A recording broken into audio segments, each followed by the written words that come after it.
Welcome back. Welcome back. Last time, we learned about the origins of the Korean people and the era of the Three Kingdoms. Today we will learn about the Joseon Dynasty. Not only did the Joseon Dynasty last for more than 500 years, but it was also the dynasty that led up to modern Korea. So I hope that we can help you gain a deeper perspective into this segment of Korean history. Let's go!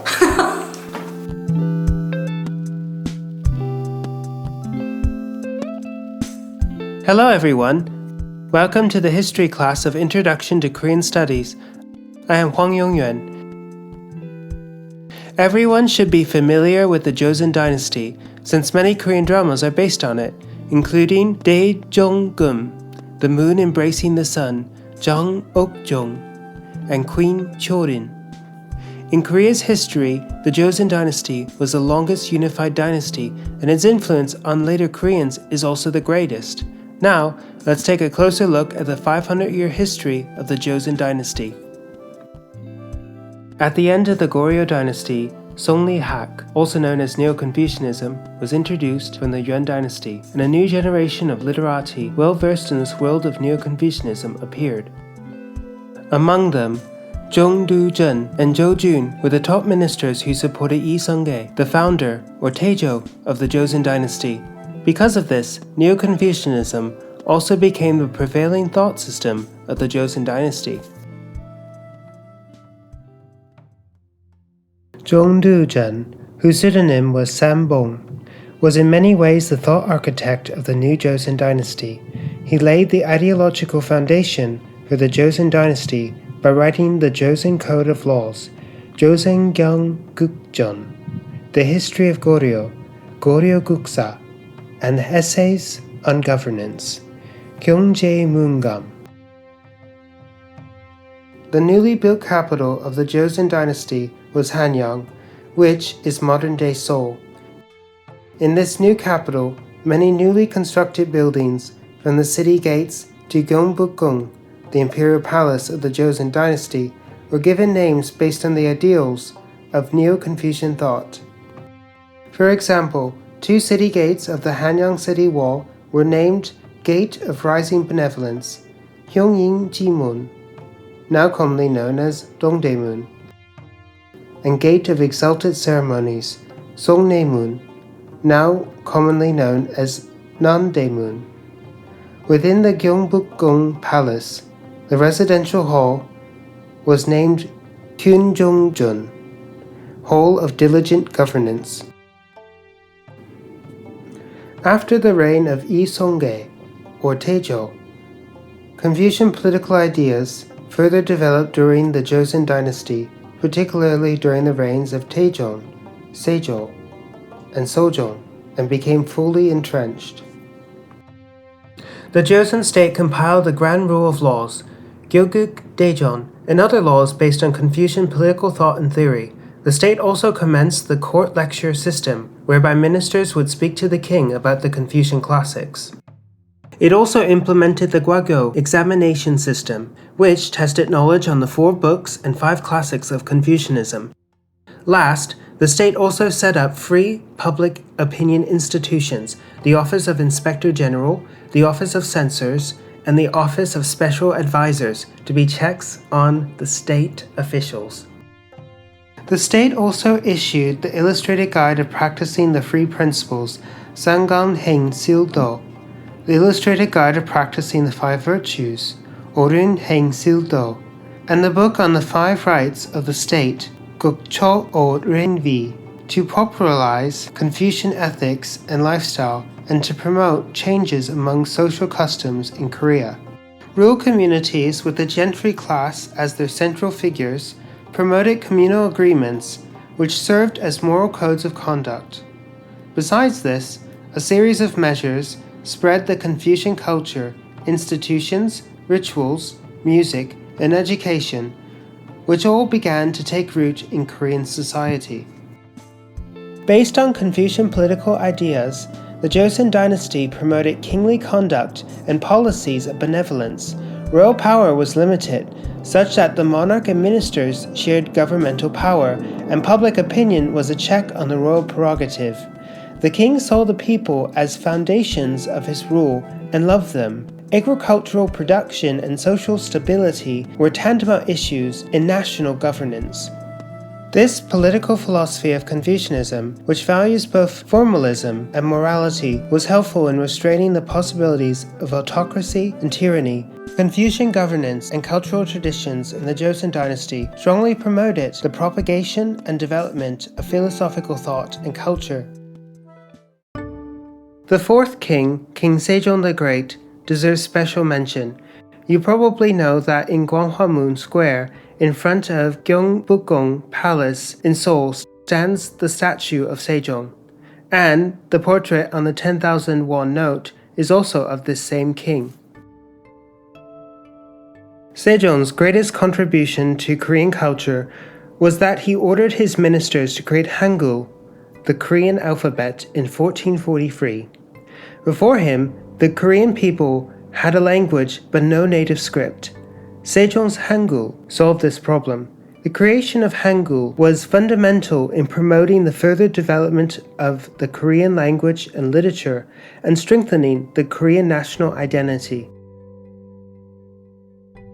The growing literati community in the early 16th century during the Joseon Dynasty promoted and greatly developed the theories of Neo-Confucianism. The 16th century saw two giants in the history of Neo-Confucianism, Yi Huang and Yi Yi. Yi Huang, born in 1501 and died in 1570, whose pseudonym was Tuige, was a native of Andong. His representative work is the 10 Diagrams on Sage Learning, Seohak Sipdo. This work is a representative work of Korean Neo-Confucianism. In his early years, Yi Huang passed the Gwagyo examination but declined to serve the court. He established a Dosen Academy and devoted himself to writing and understanding Confucian thought and educating others. He amassed more than 260 disciples, and the elites among them formed the Lingnan School, also known as the School of Li. In this school were well-known scholars such as Yi Yik, Yi Hangno, and Ji Zhongjin. Yi Huang's theory spread to Japan after the Imjin War and greatly influenced Japan's Kimon School and Kumamoto Jitsugaku School. His thoughts also influenced China. Around 1920, when Yi Huang's The 10 Diagrams on Sage Learning was republished by Shangde Women's University in Beijing, Liang Qichao, the preeminent Chinese thinker, wrote a poem in Yi's praise. The great Master Yi continued the tradition, bringing it into the present. Another giant was Yi Yi, born 1536 and died 1584. His pseudonym was Il-gok. He was a native of Paju. His mother was Sin Saimdang, a famous painter in the Joseon Dynasty. Unlike Yi Huang, Yi Yi served as an official for over 20 years, and his representative writing is The Essential Studies of Sages, Seohak Jipyo, which demonstrates his philosophy of Confucian governance. With Yi Yi as the central figure, an Il-gok school, also known as a school of Qi, formed. Representative thinkers included Song Si-yul, Han Wong-jin, and Im Hong-hae. From the 16th to the 18th century, Korean philosophers had three major debates about issues related to Li and Qi. Points of contention included rationality and emotion, the human heart and mind, and etiquette. The great debates fully demonstrate the philosophical and dialectic depths achieved by Korean Confucianism. From the end of the 16th century through to the beginning of the 17th century, the Joseon Dynasty suffered a Japanese invasion, the so-called Imjin War, and the Manchu invasions at the beginning of the Qing Dynasty. The two major events, known as the two chaoses, damaged the old social order. The caste system was shaken, the number of Yangbang class increased sharply, and many state and privately owned slaves fled or were liberated. Starting in the late 18th century, common folk could improve their social standing through monetary means. This change to the caste system directly affected how the national tax and corvée system worked. At the same time, the caste system was the foundation of the Joseon Dynasty and the social order, and its instability foreshadowed the fall of the dynasty. In addition, after the 17th century, political factionalism became a major problem that plagued the Joseon Dynasty. Factions originated from scholarly and political competition among scholars and officials, but that competition gradually became even more heated as people organized into factions and fought for political power. To mitigate the damages of factionalism, several monarchs including Seokjong, Yongjo, and Jongjo had implemented the Tampyeong policy to balance the various factions, strengthen their royal sovereignty, and achieve political stability. However, the results were less than ideal. Even Yongjo, who started a Tampyeong policy, could not get rid of factionalism, which led him to having a grudge against his son, Crown Prince Sado. Yongjo eventually locked the prince into a rice cabinet, starving him to death. Then, one thing led to another. In 1800, after Sunjo succeeded to the throne, political power transferred from the faction cronies to the families of his queen. This period is now referred to by the term in-law politics. The Yambang bureaucratic politics, which had existed for hundreds of years, became an empty shell. The Joseon Dynasty became increasingly chaotic, and peasants and common folk of the lower castes rebelled frequently. Unsurprisingly, the first half of the 19th century was also called the era of civil chaos. Social changes and dynastic crises often give birth to new ideas. In the 17th and 18th centuries, prevailing Neo-Confucian thought surrounded discussions of metaphysics concerning the universe, nature, and the mind, as well as the relationship between heaven and man.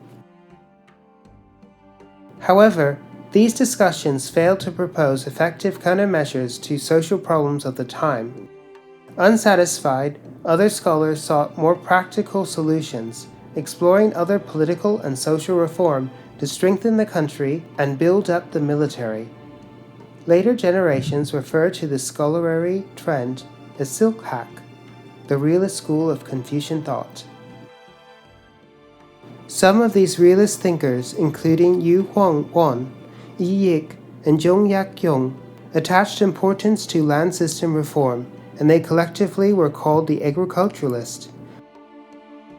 Others advocated vigorously for developing industry and commerce, and were known as the commercialists. And yet, some more of them also advocated for actively learning from and absorbing the ideas and innovations of Qing China. The commercialists were also known as the Seohak school, or the Northern School of Practical Learning. Their representative figures included Ryu Su-won, Hong Dae-yong, and Park Ji-won. However, these scholars were outside the government, so the reforms that they had proposed had little impact on government policy.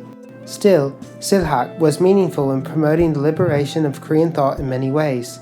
First, it criticized and re-examined Neo-Confucianism. Next, it tried to return to fundamental Confucianism. And last, it proposed practical reforms.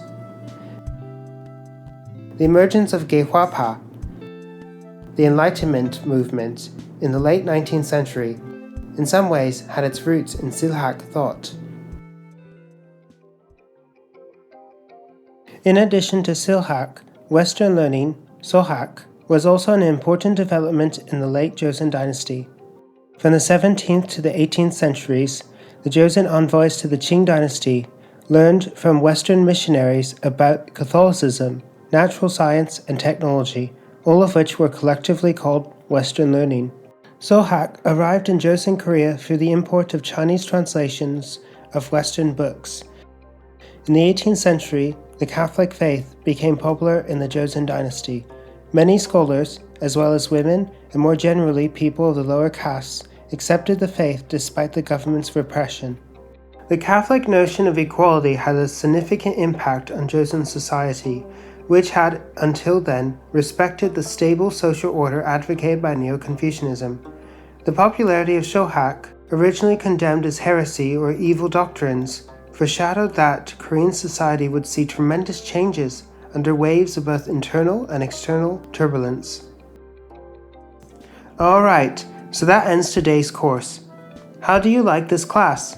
Do you have a better understanding of the rise and fall of the Joseon Dynasty? Let's continue by discussing the modern fate of the Korean peninsula in the next class. See you then!